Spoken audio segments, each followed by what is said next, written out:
পাকিস্তানের মানুষের মধ্যে সবথেকে জনপ্রিয় ভারতীয় লিডার হচ্ছে মমতা ব্যানার্জি। এরা থাকলেই মমতার আনন্দ, এরা হচ্ছে তার ভোট ব্যাংক, তার লুট ব্যাংক। এরাই তো মমতার কাছের মানুষ।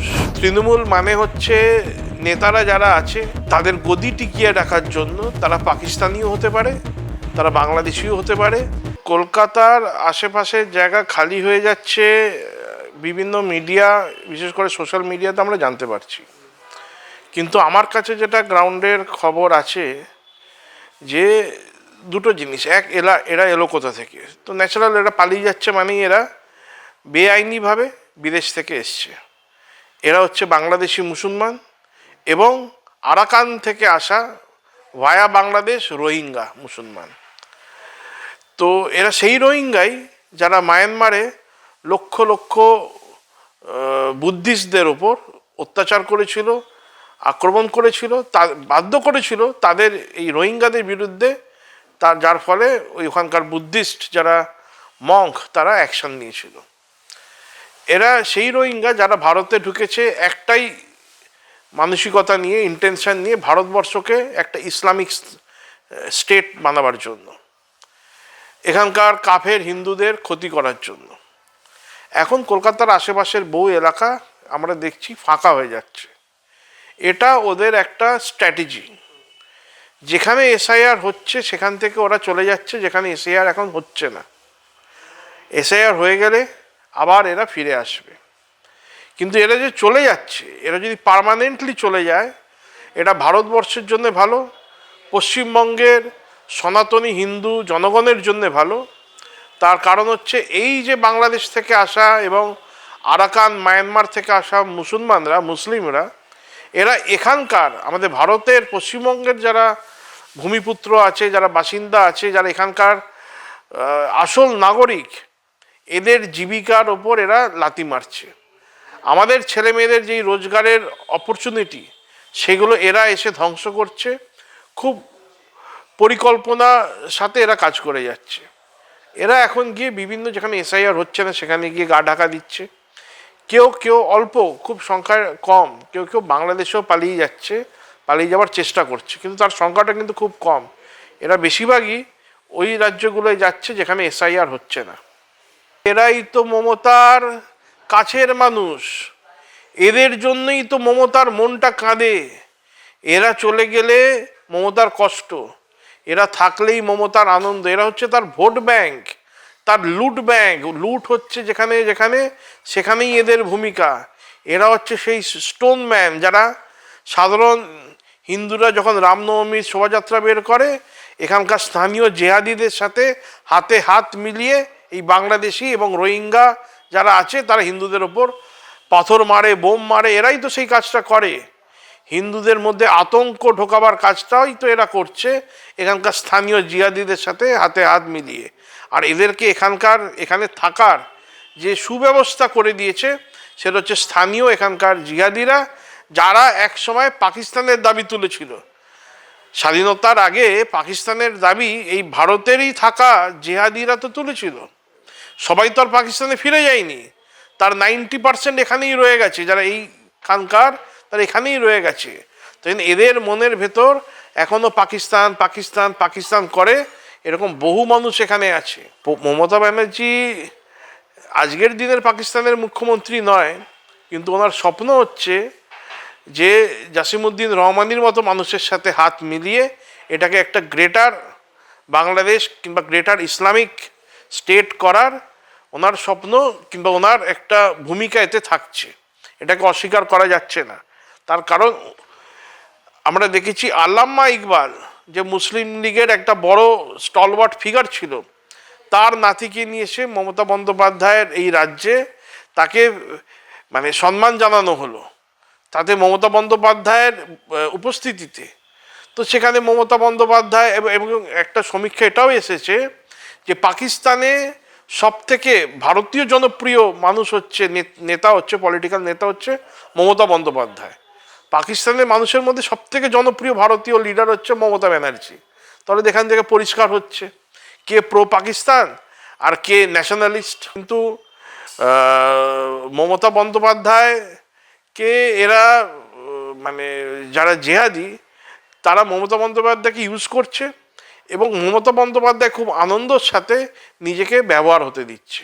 উনি জেহাদি বলে নিজেকে মানে ধন্য মনে করতে পারে, কারণ ওনার পাশেই আছে ফিরহাদ হাকিম, যে যার কথা হচ্ছে যারা অমুসলমান হয়ে জন্মায় তাদের দুর্ভাগ্য, এবং আমরা যারা মুসলিম আছি দিনের দাওয়াত দিয়ে আমরা হিন্দুদের মুসলিম করব। হ্যাঁ, আমরা একটা সময় আসবে যে পশ্চিমবঙ্গের মানে কোণে কোণে ইসলামের ঝান্ডা থাকবে, এরকম যার মনোভাব, যার পাশের লোকের মনোভাব, মমতা বন্দ্যোপাধ্যায় আজ পর্যন্ত ফিরহাদ হাকিমকে কাউন্টার করেনি এই বিষয়টা নিয়ে। আমার যেটা ধারণা সেটা হচ্ছে যে এসআইআর তাতে এরা বাধা দিচ্ছে ঠিকই, বিভিন্ন রকম কৌশল অবলম্বন করছে মমতা বন্দ্যোপাধ্যায় এবং অভিষেক বন্দ্যোপাধ্যায় এবং তাদের যারা লোকজন আছে, বিভিন্ন রকমভাবে বাধার সৃষ্টি করছে এবং বিভিন্ন নতুন নতুন স্ট্র্যাটেজি নিয়ে আসছে যাতে এসআইআরকে আটকানো যায়। কিন্তু আমার যেটা মনে হয় এসআইআরকে আটকানো সহজ হবে না, আটকাতে পারবে না এরা। এসআইআর নিজের মতোভাবে যেটা ঠিক সেইভাবেই চলবে, সেইভাবেই হবে। এরা যতই বাধা দিক, তার কারণ এসআইআর যারা নিয়ে এসছে ইলেকশন কমিশন, এরা বাচ্চা ছেলের কাজ নয়, এরা পাকা মাথার কাজ এবং ভারতের সুরক্ষার জন্য ন্যাশনাল সিকিউরিটিকে মাথায় রেখে এটা প্রচণ্ড প্রয়োজন। এবং সাধারণ বাংলার মানুষ, দেখুন আমি গ্রামে গ্রামে ঘুরি, গতকাল আমি দিনের বেলা সারাদিন আমি ডায়মন্ড হারবার এরিয়ায় ছিলাম এবং বিকালের দিক থেকে রাত অবধি আমি হাওড়াতে ছিলাম, আমি পরশু দিনও তাই বিভিন্ন জায়গায় আমি ঘুরে বেড়াই। তো গ্রামের লোকেদের যেটা মানে বক্তব্য সেটা হচ্ছে যে এতদিন পর কেন্দ্র সরকার বলুন কিংবা ইলেকশন কমিশন বলুন এমন একটা ফর্মুলা এনেছে যাতে আমাদের মধ্যে যারা দেশদ্রোহী আছে, দেশ বিরোধী শক্তি আছে, যারা আমাদের মধ্যেই মিশে গিয়ে আমাদের দেশের বিরুদ্ধে ভোট করাচ্ছে, আমাদেরকে দাবিয়ে রাখার চেষ্টা যারা দাবিয়ে রাখছে তাদেরকে আলাদা করে দেবার এই যে সেন্ট্রাল গভর্নমেন্ট কিংবা ইলেকশন কমিশনের এই যে পদক্ষেপ, এটাকে আমরা স্বাগতম জানাচ্ছি। এবং আমরা চাইছি এসআইআর হয়ে যারা অভারতীয় এখানে ভারতীয় সেজে আমাদের ভোটকে মোটিভেট করছে তাদের আলাদা করে তাদেরকে ভোটার লিস্ট থেকে যখন বাদ দিয়ে দেওয়া হবে, প্রকৃত আমাদের মনের যে ভাবনা চিন্তা, কাকে আমরা আমাদের প্রদেশের মুখ্যমন্ত্রী করব কিংবা বিধায়ক করব কিংবা দেশের সাংসদ করব কিংবা প্রধানমন্ত্রী করব, আমাদের যে আসল ইচ্ছেটা সেটাই এবার দেখা যাবে যদি এসআইআরটা সফলভাবে করা যায়। ওরা তো চেষ্টা করবে যেখানে যেখানে ওরা বিজেপির যেখানে ভোট ব্যাঙ্কটা স্ট্রং সেখানে বিজেপি ভোটারদের বাদ দিয়ে দেওয়ার চেষ্টা করবে, কিন্তু এটা শুধু ওরা চেষ্টাই করবে, কেননা মানুষ আজকে সচেতন। আর এই যে প্রসেস, এই প্রসেসের আগে কিন্তু এই ছোটোখাটো বুদ্ধি চলবে না, এসআইআর হবেই এবং সফলভাবেই হবে। আর এখানে যারা অভারতীয় আছে, যারা বাংলাদেশ এবং অন্য জায়গা থেকে যেই মুসলিমরা এখানে এসে গোপনভাবে আশ্রয় নিয়েছিল এক সময়, এখন তারা ভোটার হয়ে গেছে, তাদেরকে এসআইআর করে ভোটার লিস্ট থেকে বাদ দেওয়া হবে, এতে কোনো সন্দেহ নেই। এবং এখানকার যারা ভূমিপুত্র আছে, এখানকার যারা আমরা সনাতনী আছি, আমাদের জমি যারা এরা হড়প করেছে, আমাদের মানুষরা তাদের জমি জায়গা ফেরত পাবে, দোকানপাট ফেরত পাবে। এই যে বিভিন্ন জায়গায় টোটো অটোর লাইসেন্স এই রোহিঙ্গা আর বাংলাদেশি মুসলিমরা নিয়ে বসে আছে, এখানকার ভূমিপুত্র যারা, এখানকার যারা সনাতনী হিন্দু, যারা দিন আনা দিন খাটা মানুষ, যারা আজকে কেরালায় তামিলনাড়ু গিয়ে কাজ করতে বাধ্য হচ্ছে নিজেদের পরিবার ছেড়ে, তারা আবার এখানে ফিরে এসে নিজেদের পরিবারের সাথে থাকতে পারবে এবং কেরালায় আর তামিলনাড়ুতে যা রোজগার করছে তার থেকে বেশি টাকা এখানে থেকে রোজগার করতে পারবে। তো এসআইআর একটা খুব ভালো পদক্ষেপ এবং সকল সনাতনীদের উচিত এসআইআরকে সাপোর্ট করা এবং নিজেদের এলাকায় যে রোহিঙ্গারা আছে, জেহাদিরা আছে বাংলাদেশ থেকে আসা, তাদের চিহ্নিত করে ধরিয়ে দেওয়া। যে কোনো রাজনৈতিক দল হোক না কেন, আপনারা যদি সনাতনী হন, এই পদক্ষেপ আমাদের দেশের জন্য, রাষ্ট্রের জন্য এবং আপনাদের ভবিষ্যৎ প্রজন্মের জন্য। তাই জন্য রাজনৈতিক আপনারা কে কী দল করেন সেটাকে ভুলে যান, এসআইআরকে সাপোর্ট করুন এবং আগামী দিনে যাতে আমাদের দেশের যে ইলেকশন প্রসেস সেটাকে যেন কোনো বিদেশি জেহাদিরা এসে মোটিভেট না করতে পারে, ডিসিশন না অন্য দেশের মতে করিয়ে দিতে পারে, তার জন্য আপনাদের বিশেষ ভূমিকা দরকার। বর্ডারের যে সিস্টেমটা হওয়া প্রয়োজন, বর্ডারটা যেরকমভাবে হওয়া দরকার আছে, তার জন্য রাজ্য সরকার থেকে কেন্দ্র সরকার ল্যান্ড চেয়েছিল, ল্যান্ডের প্রয়োজন ছিল। রাজ্য সরকার সেই জমি কেন্দ্র সরকারকে এবং বিএসএফকে এখনও অবধি দেয়নি, বারবার চাওয়ার সত্ত্বেও। এবং সেই জায়গায় দাঁড়িয়ে আমাদের ইন্ডো বাংলাদেশ যে পশ্চিমবঙ্গের বর্ডারগুলি আছে, বিভিন্ন জায়গায় বর্ডার ফাঁকা আছে, পোরাস আছে, যার ফলে সেখান থেকে জিহাদিরা, সেখান থেকে টেররিস্টরা আরাম করে ভারতে ঢুকে পড়ছে।